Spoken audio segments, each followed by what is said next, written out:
एक packet cigarette दो और 2 रुपए की मीठी सुपारी भी देना।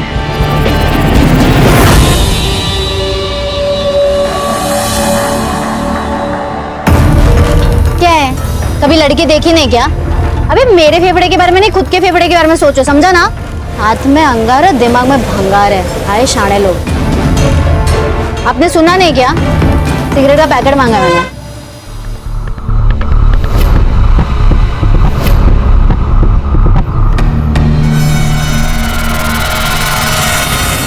देखो, केस हमारे खिलाफ जा सकता है। अगर ऐसा हुआ तो 3 साल की सजा और जुर्माना भी भरना पड़ सकता है। अब तो सिर्फ एक ही रास्ता है। क्या रास्ता है? वो लॉयर के साथ कॉम्प्रोमाइज कर लो, नहीं तो मैं भी कुछ नहीं कर पाऊंगा।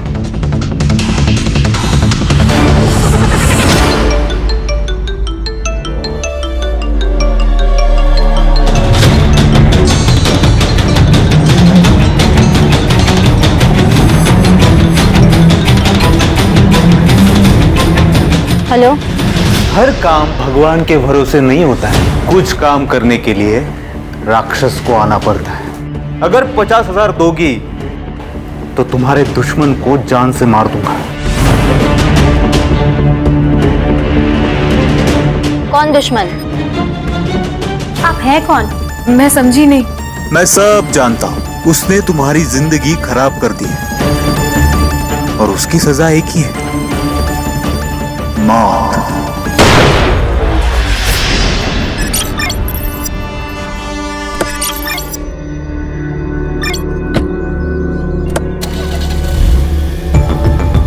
अरे तुम ये क्या कर रही हो? चलो गाड़ी से निकलो, चलो। नहीं उतरूंगी। देखो, मैं तुमसे डरता नहीं, ठीक है ना? तो डर नहीं तो मैं तेरे पूरे खानदान को रोड पर ले आऊंगी। ये फिल्मी डायलॉग जो है ना, वो तुम मुझे मत मारो। तो वकील हूं, क्राइम से बचना भी आता है और बचाना भी। बहुत घमंड है ना तुझे खुद पर और अपने इस प्रोफेशन पर। तुझे क्या लगता है कि कोई तेरा कुछ नहीं बिगाड़ सकता? एक बात याद रखना, अगर औरत अपनी हद भूल जाए ना तो तुम जैसों की लंका लगा सकती है। ठीक है, ठीक, देख लेंगे। ठीक है, अभी गाड़ी से निकलो, चलो। मैडम, कभी कभी आपके गुस्से से मुझे भी डर लगता है। लगना भी चाहिए। लेकिन मैडम, वो शंभू को इतना नहीं मारना चाहिए था। अब वो ह्यूमन राइट्स वाले सर पे बैठेंगे। बैठने दे रहे हैं, संभाल लेंगे उनको भी। और वैसे भी ये ह्यूमन राइट्स वाले उनका साथ देते जिन्होंने क्राइम किया है। ए रुक रुक रुक रुक, थाम रे।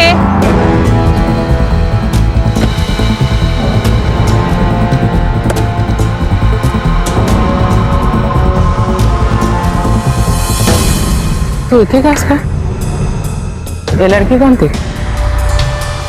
अरे आंटी, क्लाइंट थी, वो केस डिस्कस करने आई थी। अच्छा, हाँ।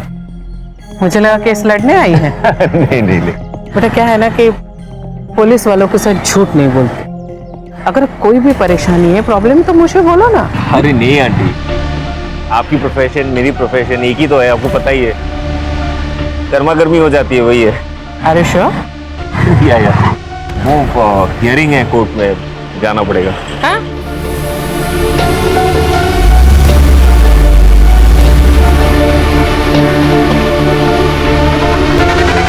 तू टेंशन मत ले, आई को मैं संभाल लूंगी। देख, कल को भागने का टाइम आया ना और तूने नाटक दिखाया ना तो सोच लेना क्या होगा। लगता है आई आ गई। चल मैं फोन रखती हूँ, बाद में करती हूँ।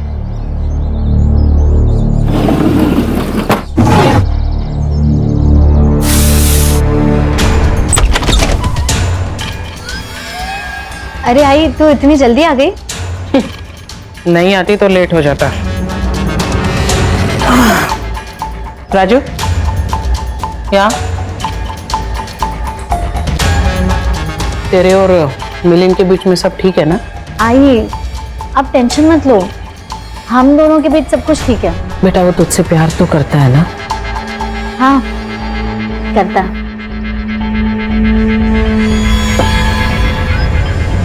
एक बात सुन राजू, ये शादी होनी चाहिए। अगर ये शादी नहीं हुई ना तो मुझसे बुरा कोई नहीं होगा।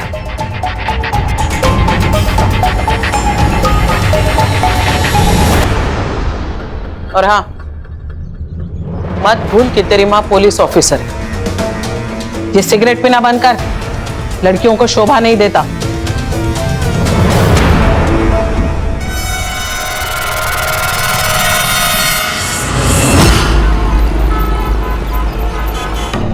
अंकुर तुम समझ नहीं रहे हो, अगर आई को पता चला ना मुझे जान से मार डालेगी। देख तू आंटी को सब सच बता दे, नहीं तो बुरा फंसेगी। बताऊंगी मैं यार, मुझे थोड़े दिन का वक्त दे। प्रॉमिस? हाँ, कुछ जुगाड़ करती हो।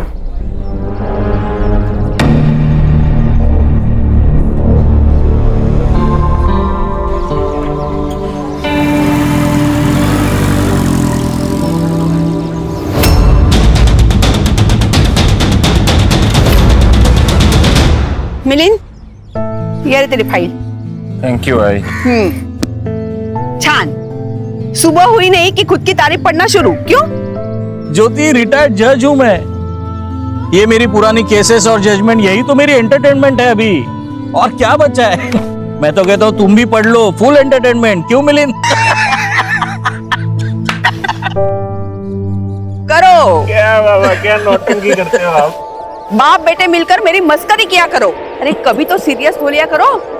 मैडम जी, वो भारती मैडम और प्राजक्ता दीदी आई है। अगो भाई, उन्हें बिठाओ और हाँ, उनके लिए चाय भी बनाओ। हाँ,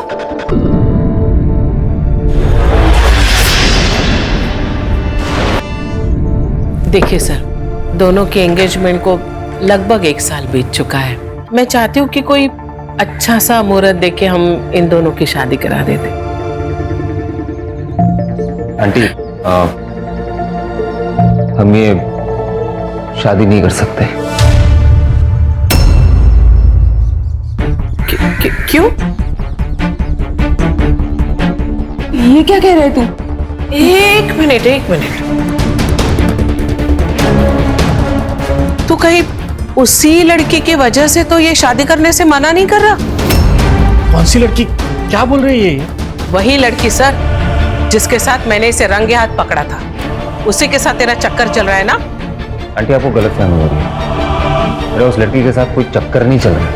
तो फिर शादी करने से मना क्यों कर रहा है तू? आंटी, ये डिसीजन मैंने और प्राजक्ता ने मिलके लिया है। आंटी देखिए, गुस्सा करके कोई फायदा नहीं होगा। आप एक बार प्राजक्ता के साथ बैठिए, उससे बात कीजिए, वो आपको सब कुछ सच बता देगी। सच? कैसा सच?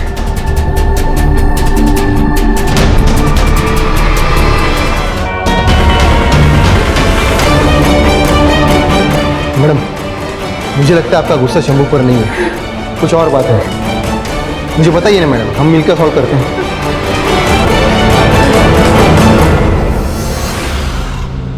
चाय।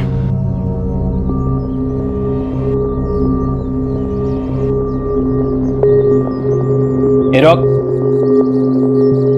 चाय ठंडी है, गरम करके ला। गरम ही तो है।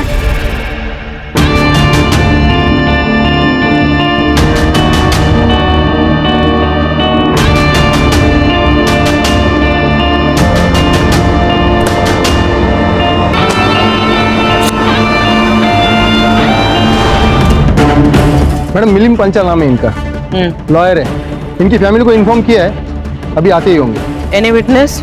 नहीं मैडम, घर के लिए निकले थे, किसी ने गोली मार दी।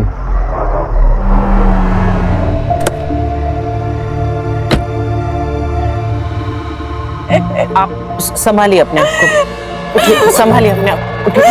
हाथ मत लगाओ मुझे। तुमने मारा है मेरे बेटे को और अब ये नाटक कर रही हो। मेरी बात सुनिए। निकल जाओ मेरे नजरों के सामने से, निकल जाओ अभी क्या अभी। ज्योति, शांत हो जा ज्योति। अरे कैसे शांत हो जाऊं? देख नहीं रहे आप? इसने मारा है मेरे बेटे को।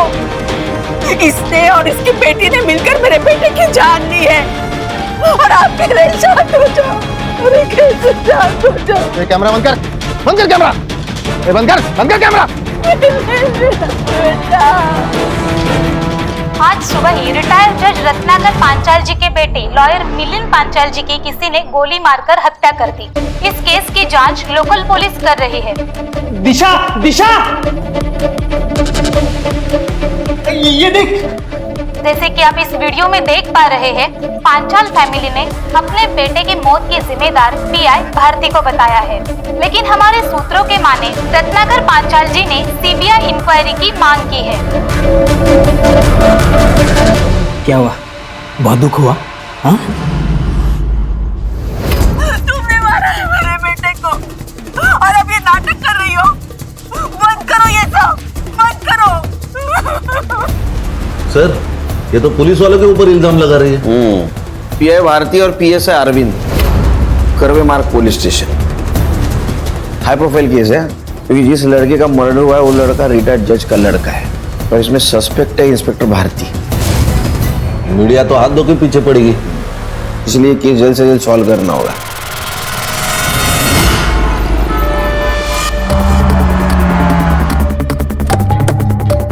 सर, मैं कोई गलत इल्जाम नहीं लगा रही हूँ, जो सच है वही बता रही हूँ। हमने सुना था आपके बेटे मिलिंद की शादी पीआई भारती की बेटी प्राजक्ता से होने वाली थी। मिलिंद और प्राजक्ता एक दूसरे को बचपन से जानते थे। मिलिंद के कहने पर ही हम रिश्ता लेके उनके पास गए थे, लेकिन सर मिलिंद ने बाद में शादी से मना कर दिया। मिलिंद ने शादी के लिए अप्रोच किया था, फिर खुद ही रिश्ता तोड़ दिया। क्यों? आंटी देखिए, गुस्सा करके कोई फायदा नहीं होगा। आप एक बार प्राजक्ता के साथ बैठिए, उससे बात कीजिए, वो आपको सब कुछ सच बता देगी। सच? मिलिंद बात साइक, ये देखिए ये ना बीमार है। मैं इससे बात करती हूँ, इसका इलाज करती हूँ, ये ठीक हो जाएगी, सब ठीक हो जाएगा। आंटी ये बीमार नहीं है, ये हमसे अलग है, बट इसमें कोई गलत नहीं है। हम सबको ना प्यार करने का हक है। अरे ये कैसा प्यार है जिसमें आदमी और औरत के बीच का फर्क भी समझना है।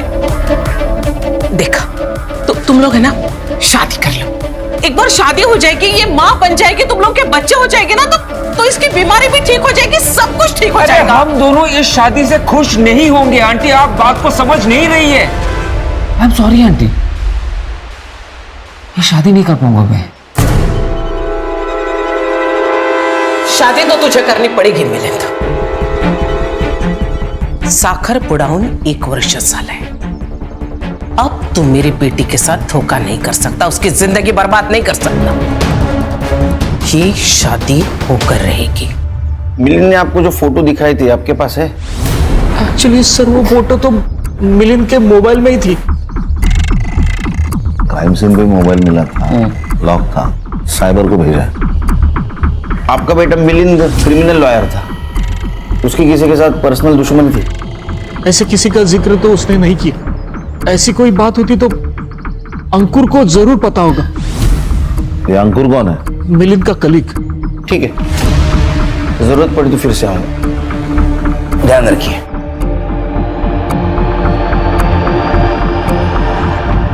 हाँ, हमें शालिनी के बारे में बता देना चाहिए था। क्या बोल रही हो तुम ज्योति? रिटायर्ड जज हूं मैं, कोई रास्ते पे पड़ा हुआ मामूली इंसान नहीं हूं। ज्योति, हमारा बेटा तो चला गया है, अब बची कुची जो इज्जत है वो ये सब बता के मैं। लेकिन किसी न किसी दिन उन्हें पता तो चल ही जाएगा ना। चलने दो, उन्हें जो कुछ पता करना है करने दो ज्योति। सर, ये मिलिंद की पीएम रिपोर्ट। इसके हिसाब से मिलिंद का मर्डर रात 8 से 10 के बीच में हुआ है। 2 शॉट सर, सीधा छाती पे। अपने खबरों को अलर्ट कर दो और पता लगाओ पिछले 30 दिनों में किसने देसी कट्टा खरीदा है। ये भारती का रिकॉर्ड बहुत टेढ़ा है, रूथलेस ऑफिसर है। इसके गुस्से से ना पूरा पुलिस स्टेशन हैरान है। तो हो सकता है इसके वजह से मिलिंद की जान गई हो। हाँ, और ये दिशा के बारे में पता चला, मैंने आरशा को भेजा है उससे बात करने के लिए। दिशा, तुम ये घूंघट हटाकर भी बात कर सकती हो। एक मिनट, आपको क्या बात करनी है? पहले वो लेडी इंस्पेक्टर ने आके हमारी इज्जत की पूरी माँ बहने कर दी। सॉरी, इज्जत की वाट लगाई। अभी आप लोग आ गए हो तो रात पे हाथ सेकने। तो इंस्पेक्टर भारती आई थी? हाँ। तू चलिए, कैसा मर्द है रे? मर्द होके एक औरत को संभाल नहीं सकता? तेरी जगह मैं होती ना, मार मार के इसकी हड्डी पसली एक करके इसे सीधा करती। रीढ़ की हड्डी है कि नहीं तेरे में? हाँ? सबसे कॉलोनी वाले पूछ रहे हैं कि वो लेडी इंस्पेक्टर क्यों आई थी। किसी को मुंह दिखाने लायक नहीं रहे हम। अभी आज आप लोग आ गए, क्या करें हम? सुसाइड कर लें? वो खामखाई दिशा पर शक कर रहे हैं। असली सस्पेक्ट तो याद नहीं। क्या बात कर रहे हो आप? हाँ, सच बात कर रहे हैं। अब मिलिंद ने प्राजक्ता को एक्सपोज किया, उसके कारण दिशा एक्सपोज होगी, उसी के कारण भारतीय आई और तुम्हारी मर्दानगी पे शक किया। तुमको गुस्सा आया होगा, तुमने उसको मार दिया। नहीं सर, मैं ऐसा कुछ नहीं किया सर, सच बता रहा हूँ। दिशा डरो मत, घूंघट हटाओ।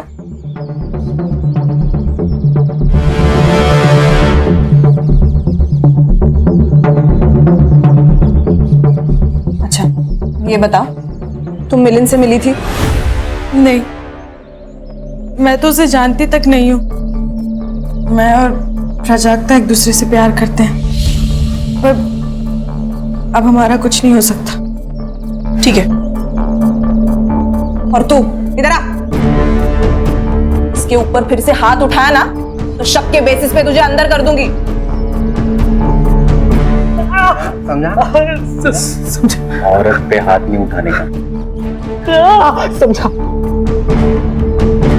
दिशा, तुम्हें डरने की जरूरत नहीं, ठीक है?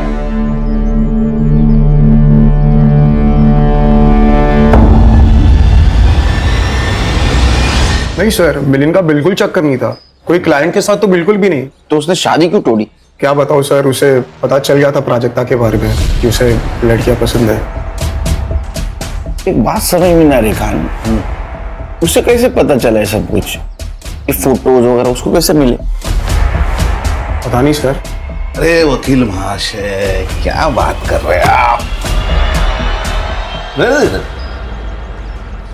मिलिंद का मोबाइल हमें मिल गया, तुमने ही फोटो भेजी थी ना? सच बता, सच बता। बता दो, बता दो। मिलिंद और मैं पार्टनर्स थे, इसलिए मैंने उसे वार्न करना चाहा। उसे प्राजक्ता के बारे में सब बता दिया। उसने प्राजक्ता से बात भी की, लेकिन प्राजक्ता अपनी मम्मी से बात करने को बहुत डर रही थी, इसलिए मैं मिला उसे। सुन, जल्दी से आंटी को सब सच बता देना, बाहर से पता चला तो प्रॉब्लम हो जाएगा।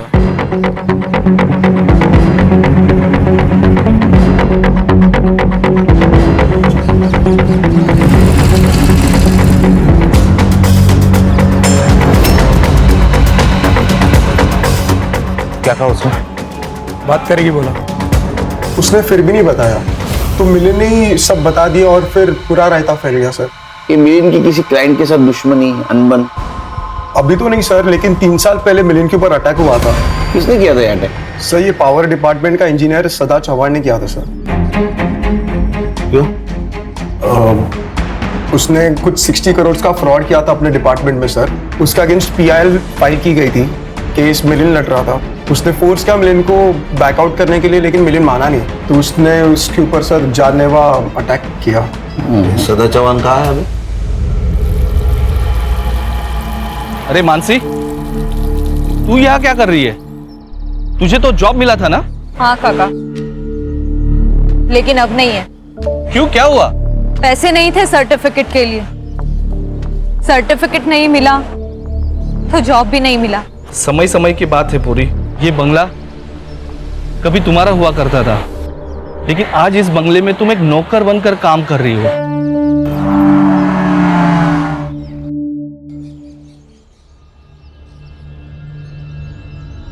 सदा चौहान का घर यही है?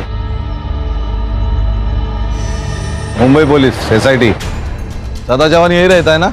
यहाँ कोई सदा चौहान नहीं रहते। एड्रेस तो यही है। ये घर पहले उन्हीं का था, लेकिन अब बिक गया। आप कौन? सदा चौहान की बेटी मानसी चौहान। मिलिंद पांचाल, आपके पिता ने उनके ऊपर अटैक करवाया था, उनका मर्डर हो गया। सदा चौहान पे शक है हमें। करो शक सर, लेकिन ढूंढोगे कैसे? बाबा को गुजरे हुए तो 1 साल हो गया। कैसे? इसी अटैक के जुर्म में वो जेल गए थे, वहां बीमार पड़े और वहीं उनकी मौत हो गई। फिर ये घर, सब कुछ बिक गया और अब यही नौकर हूं। हाथ से सब चला जाने का दुख बावला बना देता है इंसान को। गुस्सा तो बहुत आया होगा तुम्हें। नहीं, इसी गुस्से में तुमने मिलिंद का मर्डर तो नहीं किया? मिलिंद को तो मैंने 3 साल से नहीं देखा, अगर आपको मुझ पे डाउट है तो आप मुझे अरेस्ट कर सकते हैं। इनका नंबर ले लो।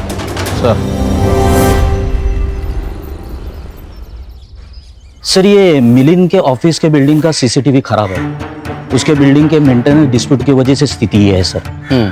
दूर के दुकान पर एक सीसीटीवी है मगर उसमें सर कुछ भी रिकॉर्ड नहीं हुआ है। इसका मतलब सीसीटीवी खराब है, कातिल को पता था। ये plan murder. Yes sir. Mansi के बारे में पता करो। Yes sir. क्या उसको इमोशनल समझ के हम इमोशनल फूल बन जाएंगे? ये बंदा बड़ी डेंजर चीज होती है। सर ये मिलिंद और प्राजक्ता की सीडीआर रिपोर्ट्स। अच्छा, जिस नंबर से उसको सुपारी के कॉल आ रहे थे वो नंबर मिला? हाँ सर, सर्विस प्रोवाइडर से उसका एड्रेस मंगवाया है। लेकिन सर अजीब बात तो मिलिंद के सीडीआर में है। सर उसको पिछले 2 महीने से धमकी भरे टेक्स्ट मैसेजेस आ रहे हैं। किससे? शालिनी। सर नंबर इसी नाम पर रजिस्टर्ड है। और सर सर्विस प्रोवाइडर से हमें उसका ये फोटो मिला है। अब ये कौन है और ये क्यों धमकी दे रही है? सर ये फोटो हमने भारती को दिखाया था, उससे कंफर्म करा है कि उसने कहा है कि ये वही लड़की है जिसको उसने मिलिंद के साथ देखा था। ये देखिए सर, ये उसके साथ की चैट्स। 10 लाख रुपए नहीं दिए तो तुम्हारे बाप को एक्सपोज कर दूंगी। अरे ये मिलिंद के केस में रोज नया क्या ट्विस्ट आ रहा है। और ये देखिए सर ये शालिनी का चक्कर मिलिंद के साथ नहीं रत्नाकर के साथ चल रहा है। अरे क्या चल रहा है? अरे क्या चल रहा है ये जज साहब ही बता सकेंगे। शालिनी हमारे घर की मेड मतलब नौकरानी थी, लेकिन 6 महीने पहले उसने नौकरी छोड़ दी थी। उसके बाद माला यहाँ काम करने लगी, लेकिन कुछ दिन पहले शालिनी अचानक घर पे आ गई। सोच समझ के बात करो शालिनी, क्या बकवास कर रही हो? बाबा है ये मेरे। मैं भी इन्हें अपने बाप की तरह ही मानती थी, लेकिन ये जानवर है। मेरी इज्जत पर हाथ डाला है इन्होंने।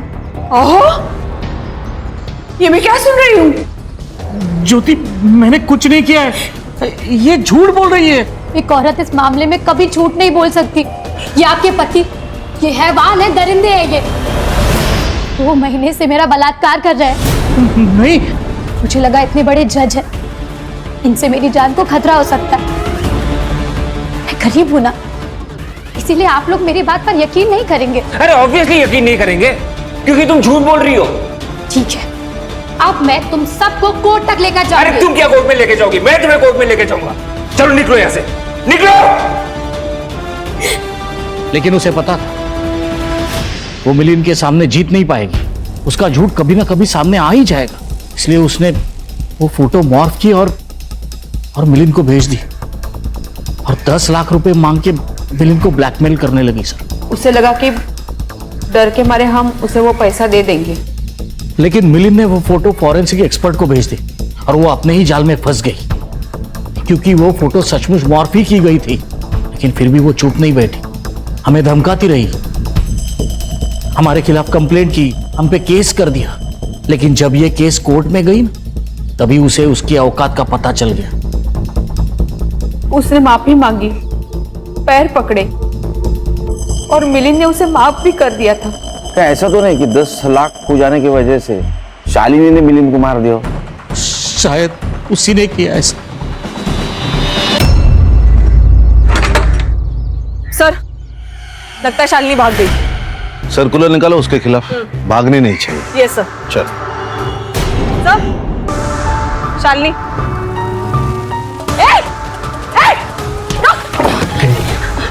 मैंने कुछ नहीं किया। मैंने कुछ नहीं किया साहब। हाँ बता, चल। सर वो मिलिंद साहब का मर्डर हुआ तो मुझे लगा कि आप सब लोग मुझ पे शक करेंगे, इसीलिए साहब। तुमने 10 लाख रुपए के लिए मिलिंद का मर्डर किया? मैंने उन्हें बस पैसों के लिए ब्लैकमेल किया था, लेकिन मैंने उनका मर्डर नहीं किया। शालिनी, पैसों की सबको जरूरत होती है।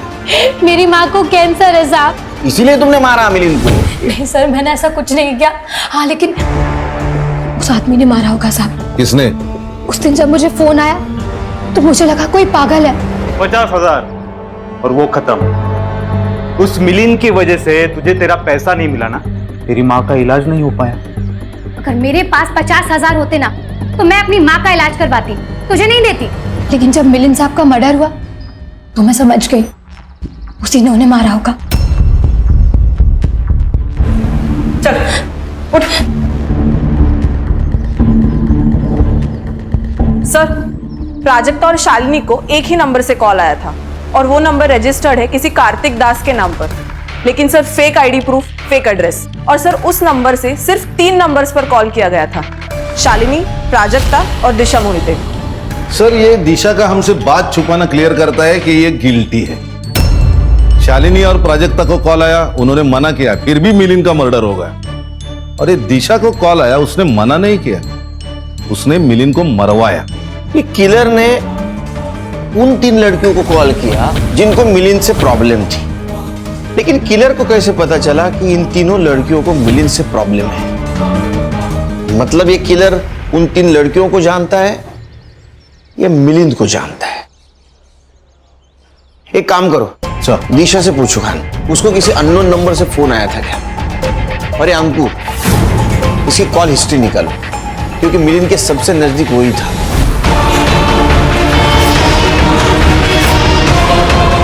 सर ये अंकुर के बारे में सब पता कर लिया मैंने, ट्रैक रिकॉर्ड साफ है। और उसके मोबाइल फोन की लोकेशन से एक बात पता चली कि जिस दिन मिलिंद का खून हुआ था उस दिन ही अपने घर पे ही था। इसका मतलब मिलिंद के साथ जो कुछ भी हो रहा था वो कातिल को पता था, और इसी का फायदा उठाकर उस कातिल ने मिलिंद का मर्डर कर दिया। लेकिन सर घर वालों के अलावा ऐसा कौन हो सकता है जिसको सब पता हो? घर की बातें और घर की चीजें कहाँ जा रही है ये सिर्फ मालिक और नौकर को पता होता है। उसके घर में जो लड़की काम करती है उसका नाम क्या? माला। माला नाम है मेरा। तूने घर पे कभी कुछ ऐसा सुना होगा ना, झगड़ा, बातचीत, कुछ बताना चाहोगी? मैं इधर उधर ध्यान नहीं देती, अपने काम से काम और पगार से मतलब रखती है। मेरी मती मारी गई थी जो मैं वहाँ पे काम पे लगी। अच्छी खासी बाजू के सोसाइटी में काम करती थी मैं। तेरी सब हिस्ट्री निकाली है। वो आहूजा के यहाँ से तेरे को चोरी की वजह से निकाला था ना? मैडम मैंने कुछ नहीं किया था, पगार बढ़ाने को बोली तो नाटक करने लगी, मैं नहीं छोड़ दिया फिर।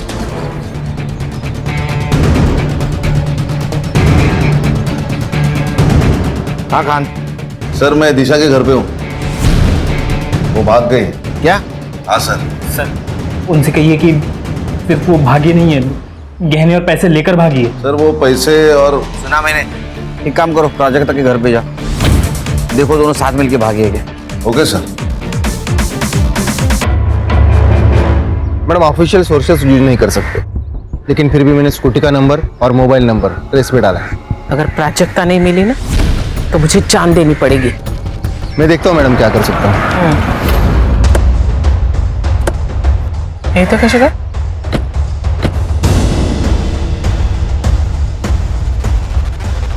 प्राजक्ता का है। क्यों? क्या हुआ? हम दिशा के घर गए थे, वो गहने और पैसे लेके भाग गई है, और उसके पति का कहना है कि वो प्राजक्ता के साथ भागी है। बेड़ा साला है तो प्राजक्ता घर में है। जरा बाहर बोलवा देना। का शोपीस है बाहर आणून दाखवायला? प्राजक्ता की तबीयत ठीक नहीं है, वो अंदर आराम करेगी। अगर उसके साथ आपको कोई भी सवाल जवाब करना है तो आप कल आइए या वारंट लेके आइए।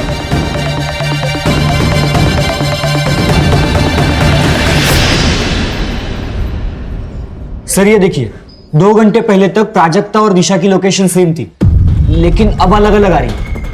लेकिन ये दोनों अलग अलग क्यों घूम रहे? शायद ये इनके प्लान का हिस्सा हो। तुम दोनों प्राजक्ता के लोकेशन पे जाओ, उसका अरेस्ट करो। हम लोग दिशा के लोकेशन पे जाते हैं। लोकेशन अपडेट दे दे रहे। Yes sir. सर आप एकदम सही लोकेशन पर हो, आपको आसपास देखना होगा सर।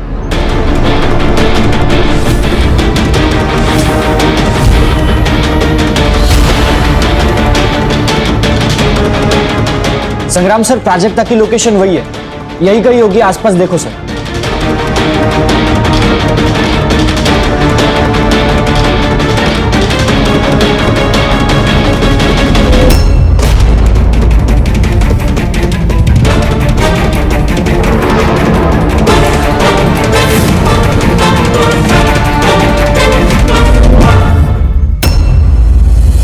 हर्षा,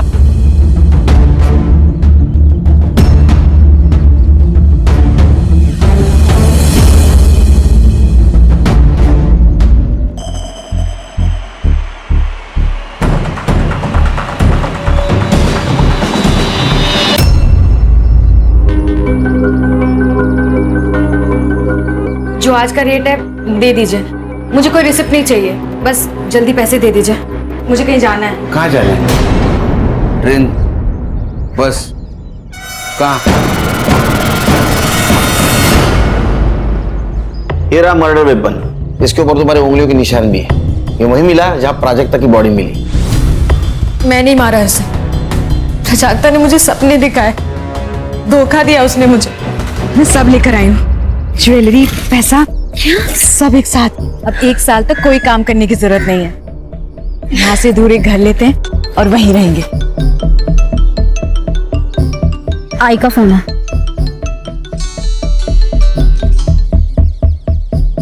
हेलो, कहाँ है तू?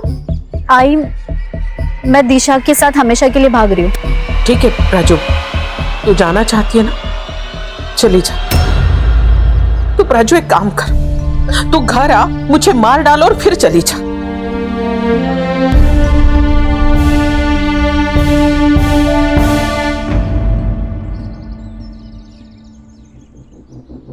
दिशा, मैं आई को छोड़ के नहीं आ सकती तुम्हारे साथ। I am sorry. महेश मेरे साथ जबरदस्ती करता था, मैंने सब सहा, क्योंकि तू मेरे साथ भागने के लिए रेडी थी, लेकिन तू सिर्फ तेरे बारे में सोच रही है, तो मैं भी सिर्फ मेरे बारे में ही सोचूंगी। गुस्सा आया मुझे, मैंने मार दिया। तो इसी गुस्से में मिलिंद को भी मरवाया होगा। तुम्हें भी कॉल आया होगा ना 50,000 की सुपारी के लिए। आया था ना सर। सर आप ही बताओ, मेरा मिलिंद से क्या लेना देना? मैं तो उसे जानती भी नहीं, मैं क्यों मरवाऊंगी उसे? सर हर कोई कह रहा है कि उसने मिलिंद को नहीं मारा, और अब ये अननोन नंबर से फोन आना कुछ समझ नहीं आ रहा सर। सर मुझे लगता है ये कॉल हमें गुमराह करने के लिए किया होगा, ताकि हम लोग असली खूनी तक ना पहुंच पाए। खान, हमारा मेन सस्पेक्ट कौन है? भारती। क्यों? क्योंकि भारती की लड़की प्राजक्ता और दिशा, इनका रिलेशन मिलिंद ने सबके सामने एक्सपोज कर दिया था, और इसी वजह से दिशा के साथ प्राजक्ता ने भागने से इनकार कर दिया। हो सकता है दिशा ने प्राजक्ता का मर्डर कर दिया हो सकता है प्राजक्ता ने मारा हो, लेकिन प्राजक्ता अभी नहीं रही। सर ये केस सिर्फ फाइल ना बन जाए। नहीं बनेगी, जीरो से शुरू करो। ये मिलिंद का मर्डर वेपन मिलना बहुत जरूरी है। अगर वो मिल गया तो कातिल मिल जाएगा। सर ये ऑटोमेटिक की दुनिया में कोई अगर देसी कट्टा खरीदता है, याद तो रहेगा ही ना। गुड्डू नाम है उसका। गुड्डू नाम कुछ सुना सुना सा लग रहा है ना। 6 महीने पहले उसको ड्रग्स के केस में उठाया था पुलिस ने। अभी 2-4 ही दिन हो गए छूट के आया हो। अच्छा, देखो माला, ये तुम्हारे कॉल रिकॉर्ड्स है। इस लड़की को तुम कैसे जानती थी? इतने कॉल क्यों किए तुमने उसको? क्या बता रहे? अरे साहब, अरे साहब, मैंने वो ड्रग्स का धंधा छोड़ दिया, अभी सिर्फ ये चिलिंग का काम करता हूँ। मेरे को कुछ नहीं पता साहब। अच्छा ठीक है, फिर इसको मार देते, इसको तो कुछ पता नहीं। सर या नहीं, कहीं जंगल में लेके मारते हैं। अरे साहब, पीठ पे पॉइंट ब्लैंक मारते, मतलब ह्यूमन राइट्स का बवाल नहीं होगा। क्यों? चलो। अरे सर, अरे मैडम क्या बोल रही है? सर मेरे को मारो मत ना, मैं बता दूँ सब आपको। सच सच बोलेगा? ये रहा मर्डर वेपन, इसके ऊपर गुड्डू की उंगलियों के निशान है। ये गुड्डू ने तुम्हारे बंगले के पीछे दफनाया था, उसने सब कबूल कर लिया है, तुम भी कबूल कर लो। कुछ भी अच्छा नहीं हुआ सर। जब खेलने कूदने की उम्र थी तब बाप जेल चला गया, और माँ बाप के जेल जाने के सदमे में गुजर गई। घर, पैसा, सब कुछ चला गया। गुस्सा आ रहा था मुझे, लेकिन कुछ कर नहीं सकती थी। लेकिन तभी गुड्डू की जेल से जमानत हो गई और वो बाहर आ गया। गुड्डू और पापा जेल में साथ में रहते थे। गुड्डू मुझे लाइक करता था और पैसे भी लाके देता था, और तभी मैंने सोचा अगर बदला लेना है तो प्यार करने का नाटक करना पड़ेगा। गुड्डू ने कट्टा खरीदा और मैंने माला को खरीदा। मुझे माला ने मिलिंद के घर की सारी बातें बताई। मुझे प्राजक्ता, दिशा और शालिनी के बारे में पता चला। फिर मैंने गुड्डू से एक फर्जी सिम लेके सबको एक कॉल करने को कहा, ताकि पुलिस भटक जाए। हेलो, हर काम भगवान के भरोसे नहीं होता है। चार्जशीट बनाओ।